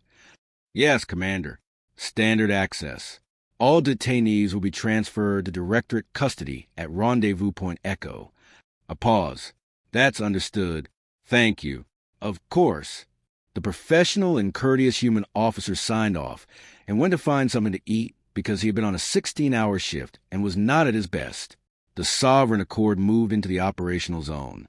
Its assessment team spent 4 days taking stock of what had changed. The report they produced was thorough, precise, and written in the careful language of people who were trying to describe something accurately without yet knowing what it meant. It listed what had been targeted and what the current status of each target was. It listed what had not been targeted: civilian infrastructure, population centers, medical facilities, food distribution networks, educational institutions, and confirmed their current status, which was intact. Everything on the list addressed. Everything not on the list untouched. The report used the phrase surgical precision, and then crossed it out and used structured selectivity instead, because surgical precision implied speed, and speed was not the defining feature of what had happened. The defining feature was structure. Every decision about what to hit had been made before the first target was reached, and nothing had been added to the list during the operation, and nothing had been removed from the list during the operation. The list was the operation. When the assessment team filed their report, they added a note at the bottom that was not technically required, but that the team lead felt was important. The targeting documentation provided by Earth's Unified Council prior to this operation accounted for every confirmed. The targeting documentation provided by Earth's Unified Council prior to this operation accounted for every confirmed target within this operational zone. No target was engaged that was not on the pre-submitted list. No target on the pre-submitted list was left incomplete. We have no methodological language for the level of pre-operational planning this implies, but the assessment team notes that the operation appears to have been complete as a concept before it began as an action. The note was filed with the report. The report went to the Directorate's Emergency Review Committee. The Emergency Review Committee met immediately. The chamber was loud, not the polite procedural sound of a normal session. It was loud the way rooms get when many intelligent beings are in the same place with a piece of information that none of them know how to hold. 47 delegations, all present, every seat filled except one. The earth seal on the empty chair had gathered a thin layer of dust from 36 days of a room being used heavily. A small thing. Nobody had cleaned it because nobody's job was cleaning individual chair seals during an emergency session. Thresh Aniv was present. He sat in his usual seat, not at the front of the chamber as he had stood during the early emergency sessions, but in his proper position. He was still. His composure was intact. His diplomatic dress was correctly arranged. He did not look like a man who had lost something. He looked like a man who had learned something, which is a different thing, and sometimes costs more. He listened to the chamber. He had been listening for 3 hours now. The debate was covering everything. The compact violations, the precedent being set, the legal framework for response, the mechanism for damage assessment, the appropriate measure of Earth's liability under interstellar law, voices overlapping, positions being staked, the architecture of the Directorate's response being built in real time from the floor up. It was good work. The Directorate was good at this kind of work. Thresh listened. He thought about the 6 words he had received. Read the last page. We are. He had read the last page. He had read it many times. He understood it now in a way he had not when he called the human statement charming. He understood it the way you understand something differently after you have watched it be exactly what it said it was. He thought about the relay they had lost, the shipyard at V31, the supply hub, the communication nodes that had gone in the first 72 hours, and had made every subsequent response more difficult, because the first things on the list were the things that connected other things. It had been planned that way, not improvised, not chosen in the moment, chosen 4 years ago, ordered, numbered, and executed in that order. He thought about the word charming. He would not use that word again. Not about this. Not about anything connected to this. The chamber was debating Earth's compact violations now. Article 14, Article 24, Article 31, Article 7, Section 4. A legal team was presenting the framework for a formal finding, and the finding would be significant. It would go into the permanent Directorate record. Earth would face formal censure, possibly sanctions, possibly restrictions on diplomatic access. All of that was appropriate, and would happen through proper procedure. Thresh sat quietly through it. He was thinking about something the press delegate had said in the first emergency session 3 weeks ago. Chess had spoken briefly once in the middle of a 6-hour session, and said something that had been sitting in Thresh's mind since then like a stone in a shoe. He looked across the chamber at Chess, who was sitting in his third-tier seat with a datapad on his knee, listening, not speaking. Thresh thought about what Chess had said. Perhaps a more useful question is why Earth calculated 4 years in advance that we would not stop them from having to. 6 hours of debate. That one sentence. Then silence. The chamber had moved on from the sentence. There was too much procedural ground to cover to stay with it, but the sentence had not moved on. It sat in the room like a separate presence, waiting for someone to address it directly. Thresh had been in the Directorate for 23 years. He had seen disputes and crises and conflicts resolved and escalated and managed and occasionally mismanaged. He knew the shape of things. He knew the shape of this. The debate would conclude with formal findings and censure and sanctions, and all of that would happen, and it should happen. Then the Director would move toward the next phase, a new framework for the Meridian buffer zone, new protocols, and a new set of procedures designed to prevent this from happening again. All of that was appropriate. But the sentence was still there. Why Earth calculated 4 years in advance that we would not stop them from having to. He was not sure the Directorate knew how to answer that question. He was not sure the Directorate had asked it yet. He sat quietly and let the session move around him. Coordinator Chess spoke once during the second day of the post-operation session. He waited until the morning procedural blocks were done, when the chamber was in a brief recess between formal items. Not a proper speaking time.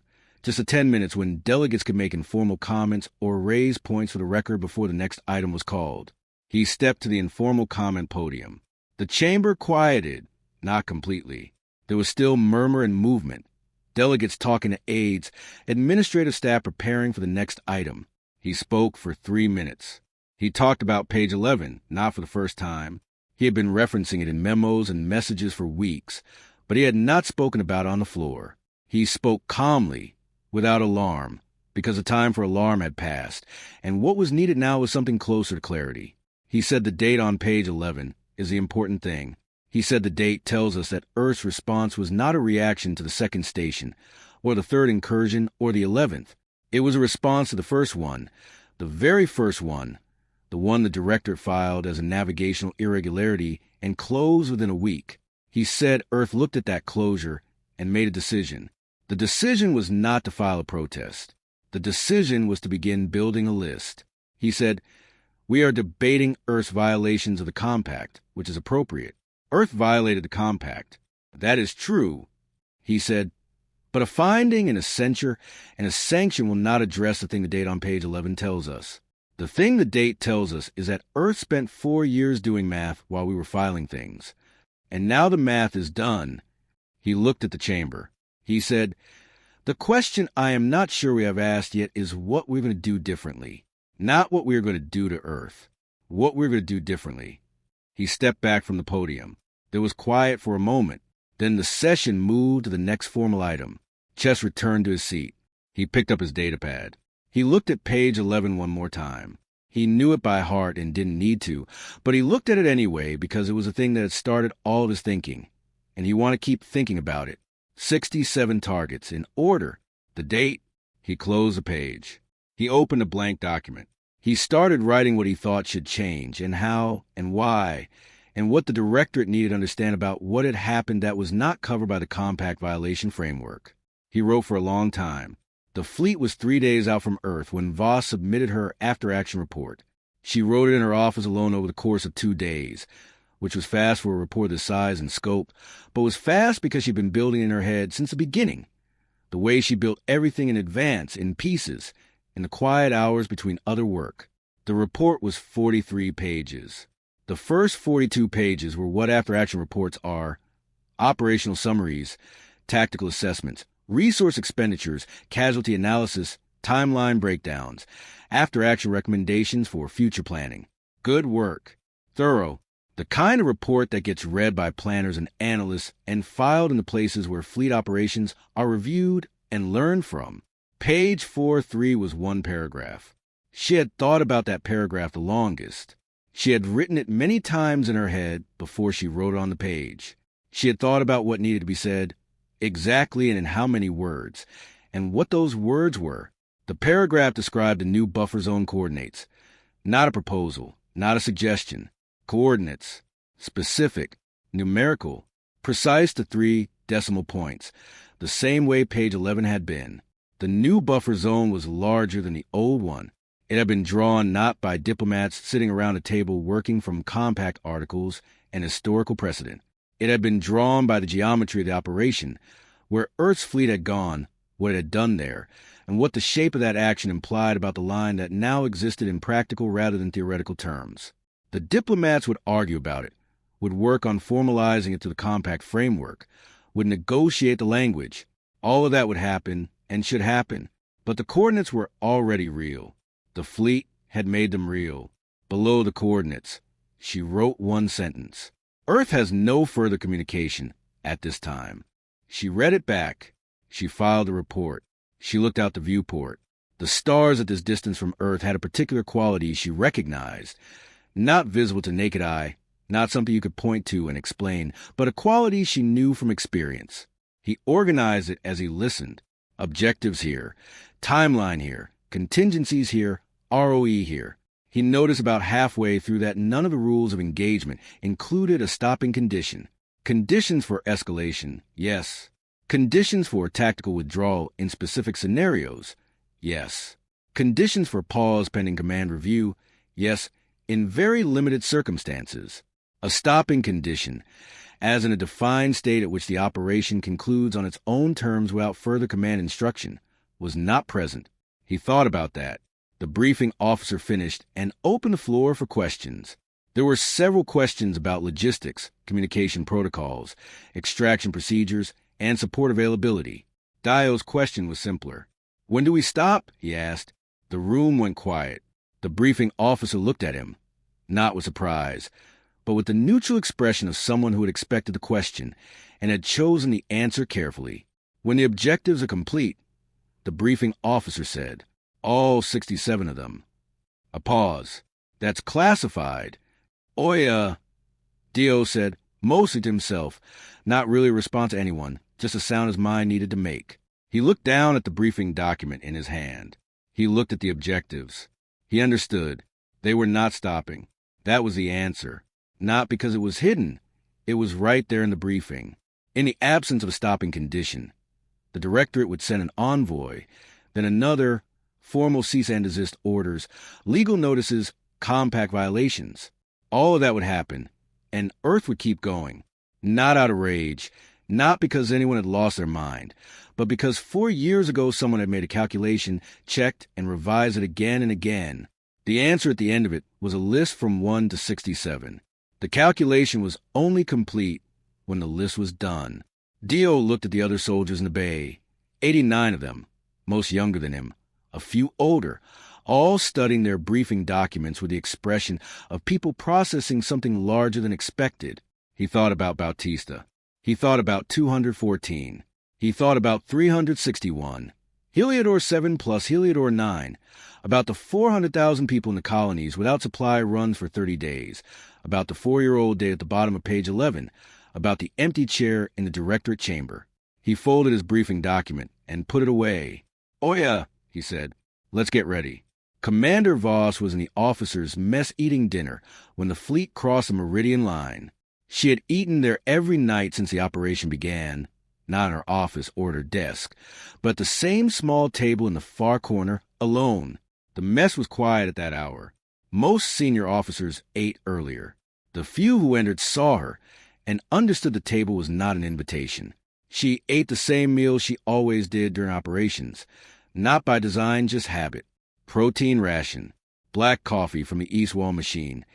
Technically coffee in the same way recycled air is technically air. A bent spoon she had used for 6 years. Bent at some point she no longer remembered and never replaced because it was never a priority. The food was not good. She ate it anyway. Outside the viewport, the stars drifted slowly at cruise speed. Ordinary stars, the same stars, rearranged in meaning. Her datapad showed the fleet formation. 12 carriers and their escorts spread across a width of space difficult to grasp from inside a single ship. From within, it felt like one vessel. From the outside, it required a different word. The meridian crossing had been logged 40 minutes ago. No alarms had triggered on the human side. That was expected. Earth had removed its own monitoring alerts from the buffer zone 18 days earlier. On the Velhari side, alarms would be triggering now. Border monitors, patrol vessels, command chains receiving urgent reports. She ate.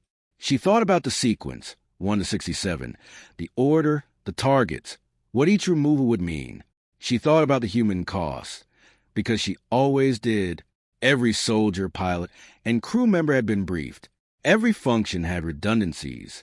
She had built those redundancies herself over 4 years. Not because she expected everyone to come home, but because the math required trying. She drank the coffee. It was bad.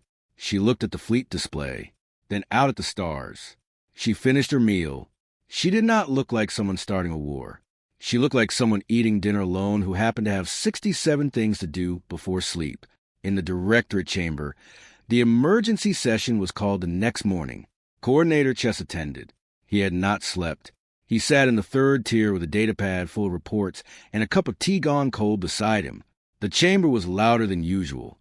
Delegates conferring, voices overlapping, the sound of people who had received alarming information and had not yet decided what to do with it. The monitoring division's report described a large formation of vessels moving from Earth's orbit through the buffer zone, across the meridian line, into Velhari-controlled space. Large formation was the best available phrase.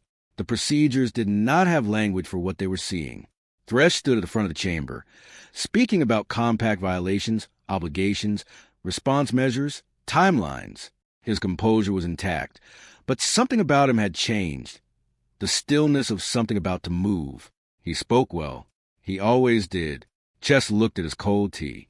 He looked at the empty chair in the Earth delegation. He thought about page 11, about the sequence, about the date. The fleet had already crossed. The Directorate was only now beginning its process, motions, reviews, legal frameworks. It would take hours at minimum. The fleet was already across the line. Chess picked up his tea. He did not drink it. He thought about Ambassador Croft reading her statement in that flat, even voice, about the 11-character message she had sent after leaving. He never learned what it said. It had been enough. He opened his datapad and pulled up page 11. He looked at sequence number 1. He checked the fleet's current position.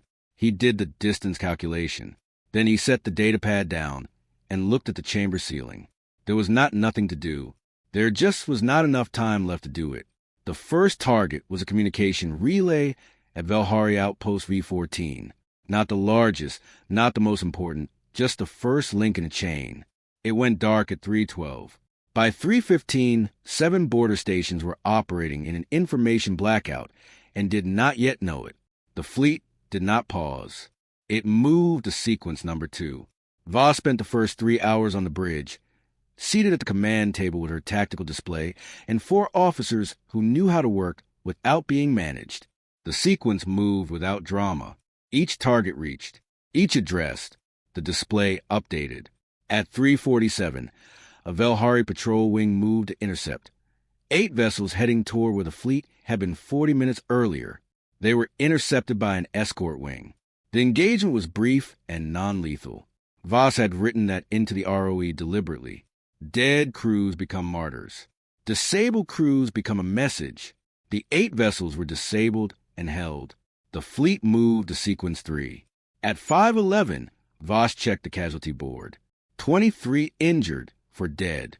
She read each name. She wrote 4 notes. Sergeant Dio Okafor's unit hit platform 8 at 6 o'clock. The platform was secured in 11 minutes, not because they were stronger, but because they knew the layout. Preparation makes courage efficient. Later, standing in the operations room, Dio paused. The space was ordinary. Screens, equipment, the smell of metal and heat.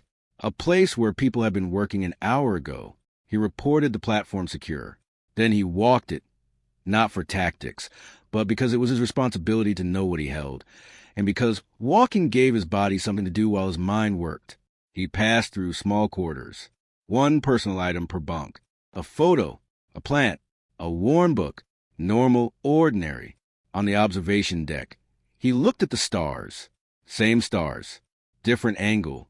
He thought about platform 8, about the distance to 67, about Bautista, about Heliodor 9, about the beacon at 19. His comm chimed. Secondary assignment. He turned back inside, days later. At the wreckage of Heliodor 7, he found a half-melted coffee mug on a warped countertop, still sitting there, as if someone had stepped away for a moment. He stood looking at it. Then he said, 147 people, out loud. Then, Oya, let's keep moving. The operation continued. On day 7, Voss reviewed casualty projections. A proposed adjustment would reduce losses by 12% but add 22 days. She approved it. 22 days is not more important than 12%, she said. The sequence adjusted. The fleet moved. By day 14, they were at target 44. By day 36, they reached 67. The final operation was clean and quick. The display updated. 67 of 67 complete. Voss watched the number change. Then she said, begin withdrawal. The fleet withdrew with the same precision it had arrived. Not a retreat, just leaving because the work was done. The Directorate's assessment confirmed it. Everything on the list targeted, everything else untouched. The list was the operation. Later, Voss filed a report. Page 43 contained new buffer zone coordinates. Precise, already made real by action. Below them, 1 sentence. Earth has no further communication at this time. He looked at his desk, at the formal seal of the Valhari hegemony, at the stacks of documents that represented his work and his career in a long, slow, careful machinery of interspecies diplomacy, machinery he had served for 23 years, believed in, and would continue to believe in. He believed in it. He also now understood something about it that he had not understood before. The machinery required everyone to keep bringing things to the table. It required everyone to keep believing the table mattered. And the table did matter. When it worked, it mattered enormously, in ways that were invisible, because the things it prevented were never seen. But when the table did not work, when the process processed and nothing changed, and the thing kept happening, then the people who had been bringing things to the table had a calculation to make. Earth had made its calculation. The Directorate would now have to make one too. He turned off his desk light. He sat in the dark for a moment, tired in the specific way of someone who had been on high alert for 36 days and had finally been given permission to stop. He got up and went to his window. The station was in its night cycle. The lights were low. The corridors outside were quiet. Below the station, or in the direction that felt like below, the stars were still there, the same ones in the same places as they had always been. He looked at them. He thought about the new coordinates in Voss's report. The new line drawn not on a map, but in the physical reality of what had happened. The new distance between what was and what Earth had made. He would work on formalizing it. He would build the right language for it. He would do the work that needed doing, and he would do it better than he had done it before, because the date at the bottom of page 11 had shown him something he could not now unknow. The first thing was the one that mattered. D.O. Okafor was back on Earth on a Friday. He knew it was a Friday because he had torn off the correct number of calendar sheets. Lagos in spring, that was a picture for this month. Not the dawn photo, but a different one. A market in the afternoon, full of color and motion, ordinary life doing what ordinary life does. He did not go to Lagos. He had no reason to go there. His posting was at the orbital facility outside Nairobi, and that was where the transport dropped him, where his bunk and his next assignment were waiting. He unpacked his kit in the bunk room. He had fewer things to unpack than when he left. Some of his gear had been redistributed during the operation when redistribution made sense. He also had more things in his pockets than were technically regulation, small items picked up along the way. Not tactical, but not nothing. He unpacked those too.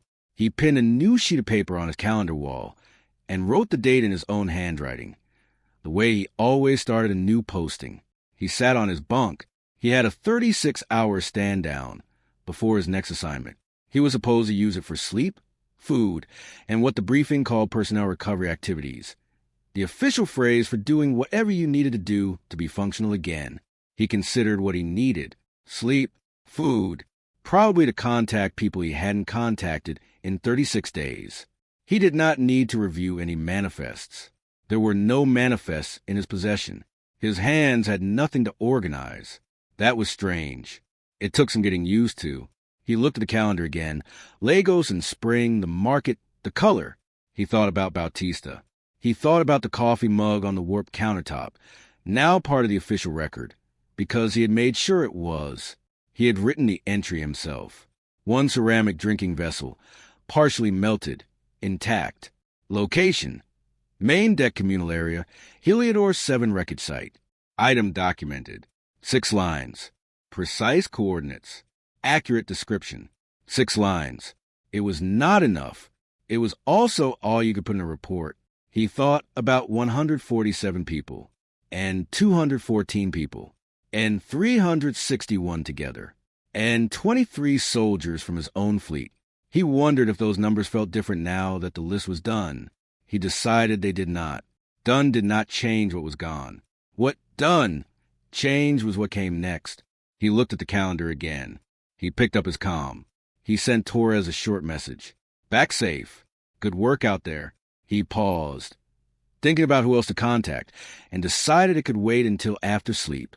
He lay back on the bunk. The ceiling was plain, low, unremarkable. No scratches that looked like rivers. No shapes to follow. Just a ceiling doing its job. He stared at it. He thought about Tuesday. How it always seemed to be Tuesday when something happened. He thought about the fleet. The 67 targets. The withdrawal, organized, deliberate, unhurried. He thought about Heliodor 7. What it had sent the Directorate in the end was nothing, just coordinates, debris, a half-melted mug, and 147 people who should still be there. He wondered if it had been enough. The 67 targets, the new coordinates, the precedent that would sit in the Directorate's memory, not as a document, but as weight. He didn't know. He didn't know the math was done. He knew the math had cost what it cost, and the cost was real. You didn't get to move it somewhere else. You didn't get to reduce it by adding up justifications. You carried it. You carried it the way you carry things that need carrying, at the right distance, close enough to keep you honest, far enough that you can still walk. He closed his eyes. The bunk room was quiet. He slept,